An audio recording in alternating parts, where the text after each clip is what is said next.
চল আমরা পালাই যাই, আজকে আর কেউ আটকাইতে পারবে না।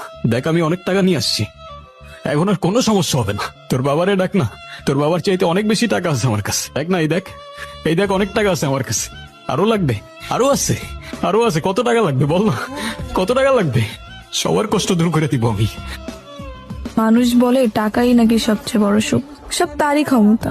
যখন আমার বাপের কাছে ছিল তখন সে দেখাইছে, যখন তোমার বন্ধুদের কাছে ছিল তারা দেখাইছে, আর এখন তুমি দেখাইতেছ।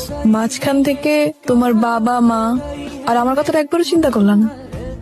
তবে আমি তোমার বিশ্বাস ভাঙিনি, আমি তোমার তো হইতে পারি নাই, কিন্তু আমি অন্য কারোরও হই নাই হায়দার।